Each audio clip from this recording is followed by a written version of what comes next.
రెండవ రోజు జోరుతో 35 ఓవర్లలోనే 207 పరుగులు చేసిన ఇంగ్లాండ్కు టీమిండియా ఈ రోజు మాత్రం సెట్ అయ్యేందుకు ఛాన్స్ ఇవ్వలేదు. ఆట ఆరంభమైన తొలి 5 ఓవర్లలోనే రూట్ రూపంలో ఇండియాకు బ్రేక్ త్రూ లభించింది. బుమ్రా వేసిన గుడ్ లెంత్ బంతిని రివర్స్ స్వీప్ ఆడే ప్రయత్నంలో జైస్వాల్కు క్యాచ్ ఇచ్చి అవుట్ అయ్యి ఇండియాకు శుభారంభం ఇచ్చాడు. మరుసటి ఓవర్లో కొత్తగా వచ్చినటువంటి డేంజరస్ బ్యాట్స్మెన్ జాన్ బెయిర్స్టోని 4వ బంతికే అవుట్ చేసి కుల్దీప్ ఈ మ్యాచ్లో తన ఖాతా తెరిచాడు. ఈ సిరీస్లో పెద్దగా పర్ఫామ్ చేయనటువంటి బెయిర్స్టోకు ఒక మంచి ఛాన్స్ వచ్చినా 0కే అవుట్ అయ్యి తన టీంను కష్టాల్లోకి నెట్టేశాడు. 220 పరుగులకే 4 వికెట్లు కోల్పోయి ఒక మంచి పార్ట్నర్షిప్ వస్తే తప్ప ఈ టెస్ట్ను విన్ అయ్యే ఛాన్స్ ఉండదు అన్న పరిస్థితిలో వచ్చినటువంటి ఇంగ్లాండ్ జెట్ కెప్టెన్ బెన్ స్టోక్స్కు సాలిడ్ డిఫెన్సివ్ షాట్స్ ఆడుతూ సెట్ బ్యాట్స్మెన్ డకెట్కు తోడుగా నిలిచాడు.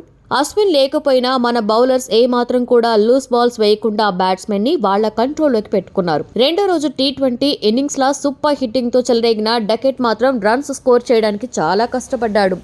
సింగిల్స్ తో స్ట్రైక్ రొటేట్ చేసుకుంటూ బెన్ డకెట్ తన కెరియర్లో 250 స్కోర్ చేశాడు. తను మళ్లీ హిట్టింగ్ స్టార్ట్ చేద్దాం అనుకునే లోపే కుల్దీప్ తనని వెనక్కి పంపాడు.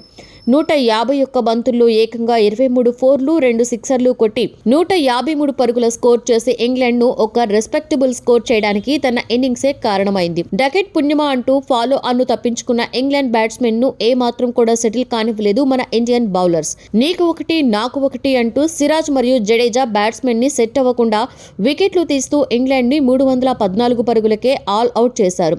కుల్దీప్ యాదవ్ మిడిల్ ఆర్డర్ ని బ్రేక్ చేస్తే సిరాజ్ మాత్రం టైల్ ఎండర్స్ వికెట్స్ తీసి 4 వికెట్లు సాధించాడు. వీరిద్దరికీ తోడుగా వ్యవహరించిన జడేజాకు 2 వికెట్లు, అశ్విన్ మరియు బుమ్రాకి చెరొక వికెట్ దక్కింది. 113 రన్ల ఆధిక్యంతో రెండో ఇన్నింగ్స్ లో స్టార్ట్ చేసి టీం ఇండియాకు ఫస్ట్ ఇన్నింగ్స్ లో సెంచరీ చేసిన రోహిత్ శర్మను త్వరలోనే కోల్పోయింది. 28 బాల్స్ లో 19 రన్స్ చేసినటువంటి రోహిత్ శర్మను ఎల్బీడబ్ల్యూతో వెనక్కి పంపాడు రూట్.